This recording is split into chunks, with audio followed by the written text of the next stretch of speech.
La universidad elige.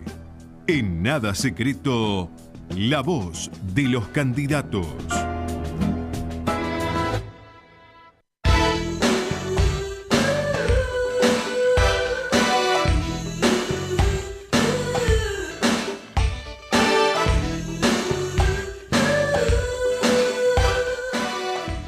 Mañana 5 minutos, seguimos aquí en Nada Secreto, en Radio Universidad hasta las 9:30 de la mañana, 8 grados 1 la temperatura, humedad 76% y el viento del sector este a 5 kilómetros por hora. Bueno, ya estamos prácticamente sobre las elecciones en la Universidad Nacional de San Luis y tenemos también candidatos hoy, como lo hemos tenido en las jornadas anteriores, al decanato y a vicedecanato, en este caso de la Facultad de Ciencias Humanas.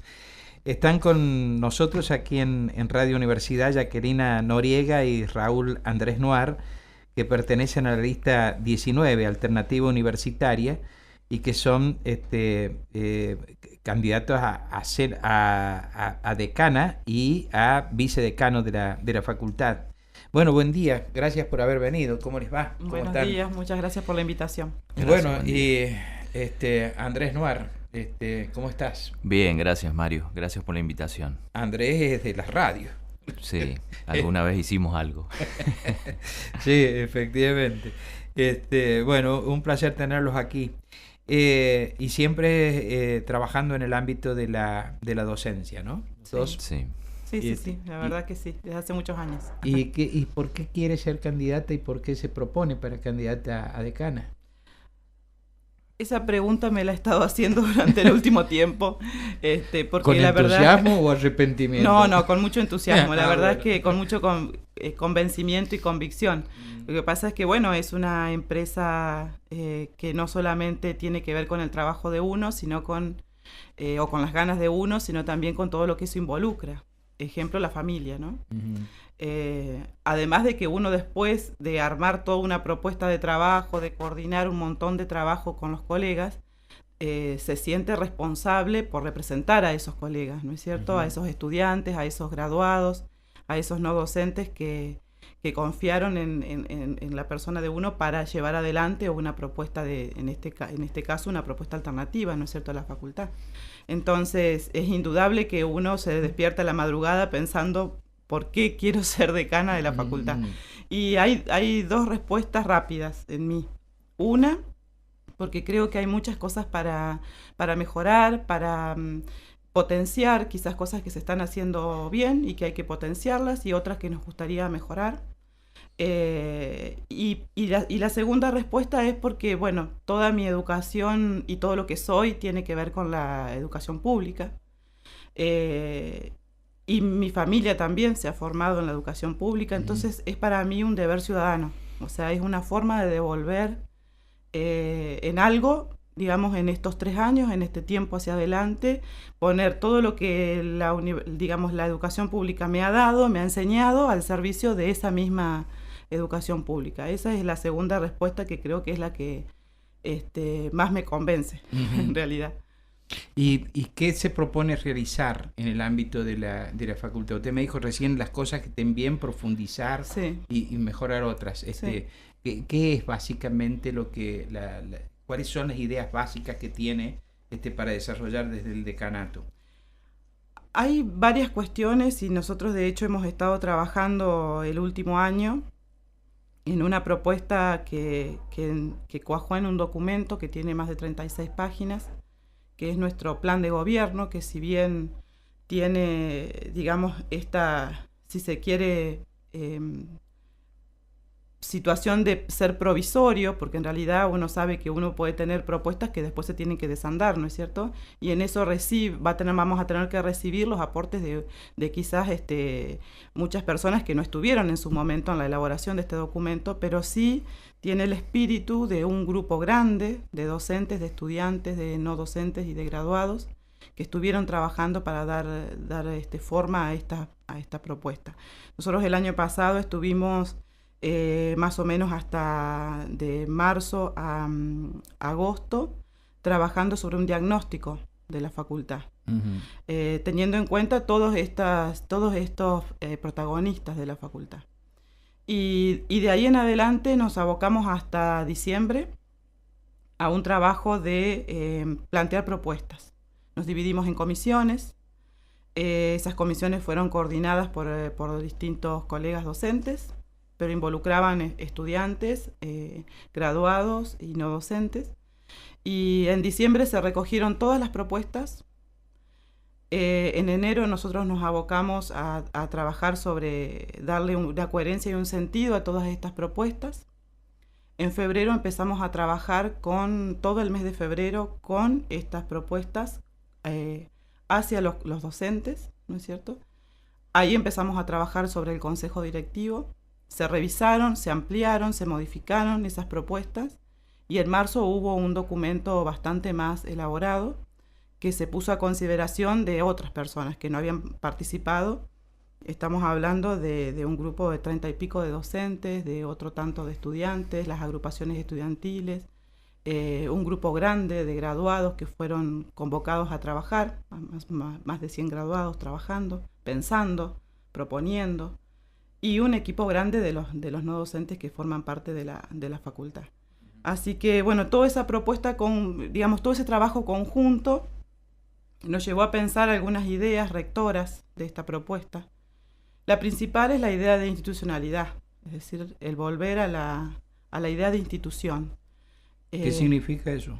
Eso significa puntualmente pensar que nosotros somos institución cuando hay un cierto marco normativo que nos hace sentirnos parte de algo, ¿no? Es lo que compartimos, es aquello que nos hace tener un sentido de identidad, que nos aglutina, que nos une y nos marca un camino hacia el futuro, ¿no es cierto? Entonces, pensamos en una facultad que no tenga, que no haga diferencias, una vez que esta cuestión de las elecciones es una cuestión de la vida de la facultad que nos divide, en este caso, en dos, ¿no es cierto? Por un lado estamos nosotros, por el otro lado los colegas que están en la otra agrupación, pero que cuando nosotros seamos gobierno, estas diferencias se van a tener que suavizar y vamos a tener que trabajar todos juntos. Entonces, porque lo que está por detrás es esta idea de institución. La facultad es más importante que todas estas otras cuestiones, ¿no? Esa es una. Y la otra cuestión importante es el trabajo sobre lo académico. Nosotros hemos recogido desde estos distintos sectores una necesidad importante de trabajar sobre lo académico. Lo académico tiene muchas aristas, ¿no es cierto? Y desde lo epistemológico y lo pedagógico, uno puede definir lo académico, pero también desde lo concreto, desde lo puntual, ¿no? Entonces, por ejemplo, cuando un estudiante cuando se reúne con nosotros nos plantea que su plan de estudio está desactualizado, que las materias que tiene no tienen relación una con otra, que tiene excesiva carga horaria en algunas asignaturas y falta de carga horaria en otras, eso tiene que ver con lo académico. Cuando un estudiante nos cuenta que su trabajo en territorio, en el barrio, no está reconocido dentro de la facultad, también tiene que ver con lo académico. Cuando no hay articulación entre el posgrado que se hace en la facultad, también tiene que ver con lo académico. La distribución de los espacios tiene que ver con lo académico y con lo pedagógico. El no tener aulas, el no sentirse cómodo en el aula, el no tener los elementos necesarios, también tiene repercusión sobre lo académico. El que no esté, por ejemplo, la problemática del ingreso, del avance en la carrera, de la finalización de los estudios, como un eje central, como una problemática prioritaria de la facultad, también tiene que ver con la institucionalidad y con lo académico, ¿no? Uh-huh. La falta de vinculación entre investigación y docencia, por ejemplo, la falta de articulación real, con cuestiones reales, con programas, con actividades, con tareas que involucran la docencia, la investigación, la extensión, que no sea solamente un enunciado, un eslogan, sino un trabajo consciente, respetuoso de cada uno de esos espacios, articulado. Bueno, un poco es eso. Estamos dialogando con la candidata a decana de la Facultad de Ciencias Humanas por la lista alternativa universitaria, Jacqueline Noriega, y está también con nosotros el candidato a vicedecano Raúl Andrés Noar. Vamos a la pausa y ya nomás volvemos. Bueno, candidatos a las elecciones en la Universidad Nacional de San Luis la próxima semana. En la Facultad de Ciencias Humanas son candidatos hay 2 listas para el decanato. Una la encabeza Zulma Perazzi en la lista 99, Colectivo de Humanas, y lleva como candidata a vicedecana a Mónica Martín. Con ellas conversamos la semana pasada. Y hoy lo estamos haciendo con Jacqueline Noriega y con Raúl Andrés Noar, que son de Alternativa Universitaria, que es la otra lista que se presenta para el decanato. Les preguntaba recién fuera de micrófono a propósito de una de las cuestiones que veo que es común en toda la universidad, pero que yo lo he visto cuando he estado participando de actividades docentes en la Facultad de Ciencias Humanas en Comunicación, que es la cuestión de lo que llaman el desgranamiento, ¿no? Por la pérdida de alumnos o por la demora de los alumnos en completar sus estudios. En base a esto quería preguntarles qué propuesta tienen ustedes, cómo piensan encarar ese problema. Hay varias cuestiones, ¿no? Porque en el hecho puntual de que un estudiante no pueda avanzar en sus estudios, nosotros al conversar con los estudiantes, algunos grupos de estudiantes nos dijeron que no querían hablar más de permanencia, quieren hablar de avance en la carrera, ¿no? Que es un juego de palabras, pero que tiene un trasfondo muy interesante en el planteo, ¿no? Ellos nos decían, se habla de ingreso, permanencia y finalización, y nosotros queremos hablar de ingreso y de avance, porque no queremos permanecer, queremos avanzar, ¿no? Entonces, en función de eso, varias cuestiones. Hay una cuestión referida a la normativa que es importante revisar. Hay que agilizar algunas cuestiones, como por ejemplo, puntualmente en las carreras de licenciatura, por ejemplo, un estudiante para poder presentar su plan de tesis tiene que haber cursado todas sus materias de toda la carrera antes de presentar su plan de tesis, lo que implica seguramente 1 año o 2 más de egreso. Tampoco hay un trabajo claro hasta ahora respecto a las incumbencias del título, sobre todo por ejemplo, la Junta de Clasificaciones del Ministerio de Educación de la provincia, que eso es un trabajo que hay que hacerlo, que hay que encararlo. Y respecto a la normativa también, o sea, ver cuáles son los obstáculos en la normativa. Y después, fundamentalmente, nosotros tenemos una gran dificultad, que es el abandono de los chicos en los primeros años. Y eso también tiene que ver con que, por un lado, no pueden adaptarse a la vida universitaria, que les requiere un montón de cuestiones, ¿no es cierto?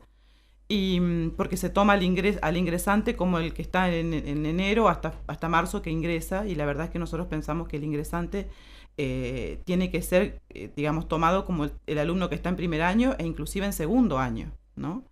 Y tomar esta problemática del ingreso a la carrera como una problemática, como un eje central del Departamento de Educación, para donde nosotros también presentamos candidatos. Ahí está Marisa Lavallén y Alicia Neme.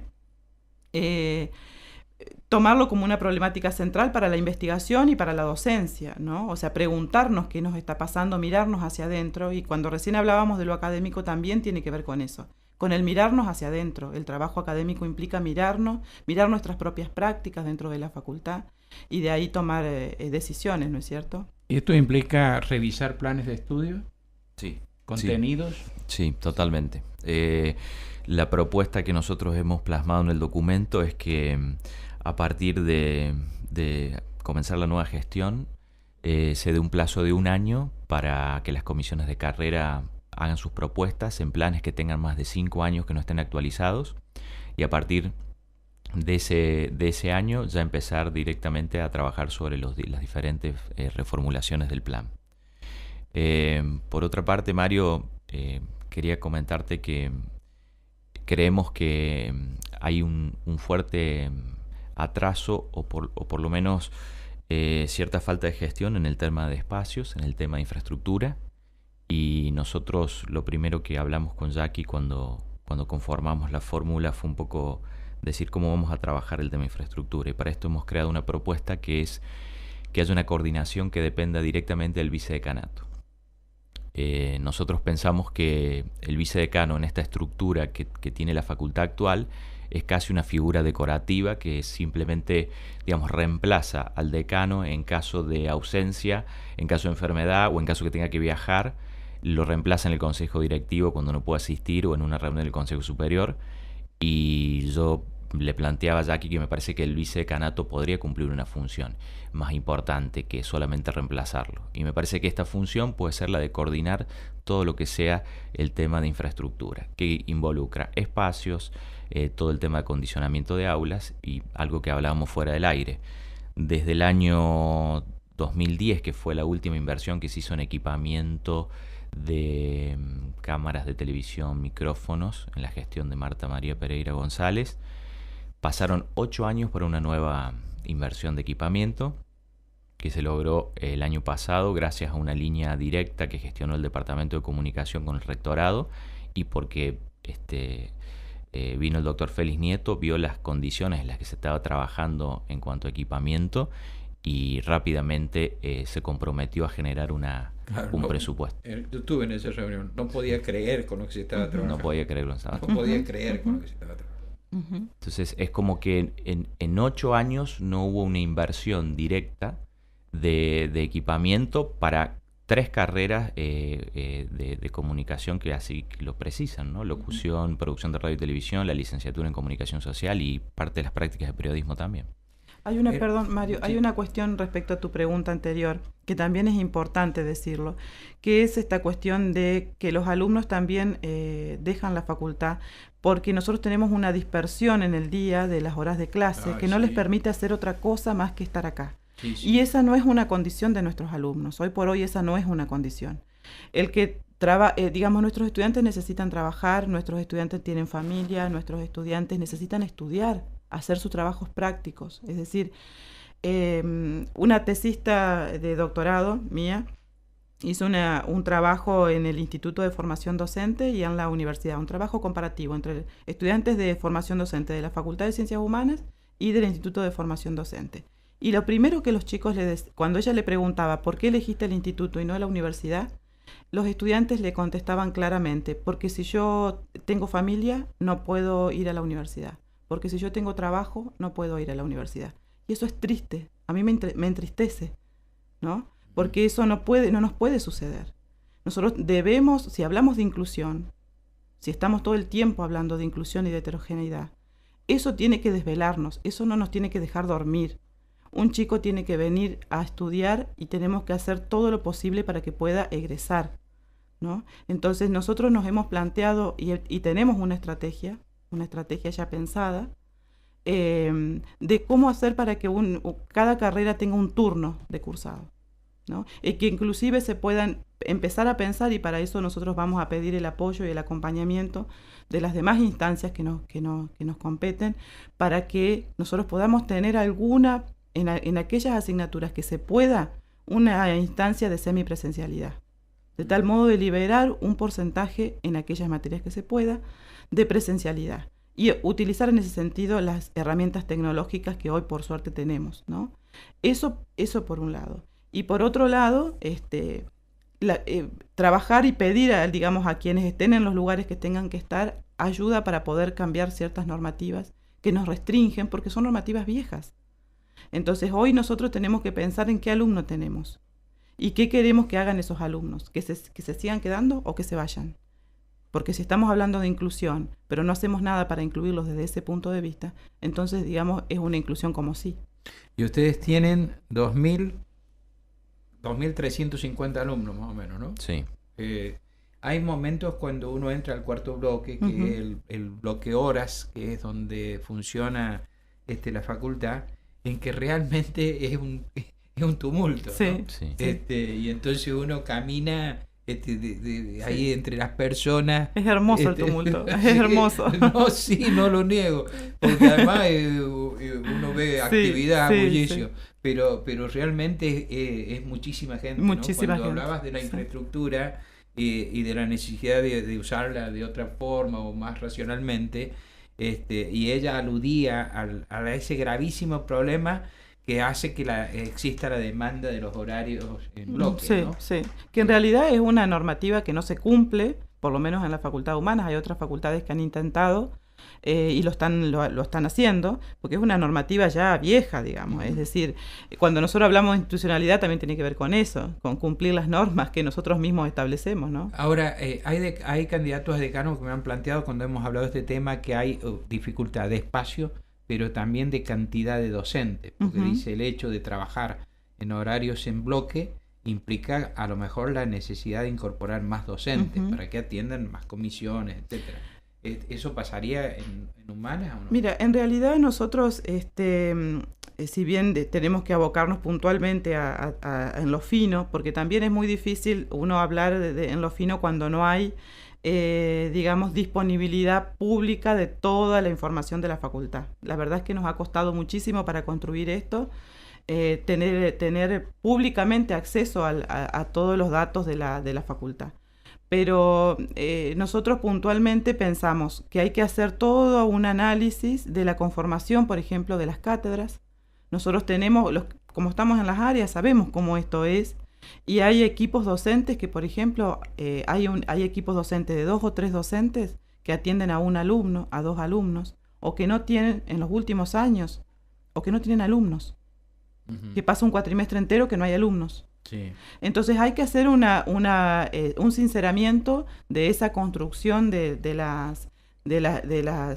los equipos de cátedra. Y realmente con un compromiso respecto al avance de los chicos en las carreras, volver a pensar esto, ¿no es cierto? Porque la verdad es que si bien habría que incorporar nuevos docentes, y eso lo sabemos, ¿no?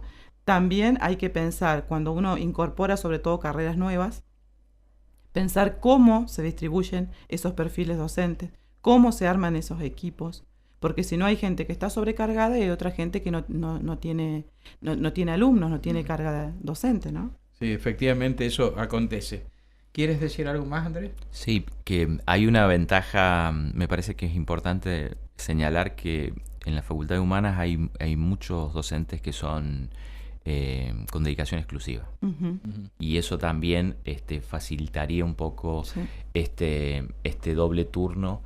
Y también porque es verdad que hay momentos donde el cuarto bloque está congestionado, pero también sabe uno que va el día viernes a la tarde y no hay nadie. Y eso se podría también utilizar el día viernes como un día de práctica docente habitual, digamos. Claro, como corresponde. Como correspondería, claro. Como correspondería. Claro. Bueno, les agradezco mucho que hayan venido esta mañana. Muchas gracias, no, Mario. Muchísimas gracias. Gracias a vos por la invitación. Y que tengan mucha suerte. Gracias. Muy amable. Hemos dialogado aquí en Nada Secreto con Jacquelina Noriega y Raúl Andrés Noar, candidatos a decano y vicedecano por la lista alternativa universitaria en la Facultad de Ciencias Humanas. 9 de la mañana, 29 minutos, 8 grados 1 décimo la temperatura actual. Nos vamos, nos reencontramos mañana después de las 7 de la mañana.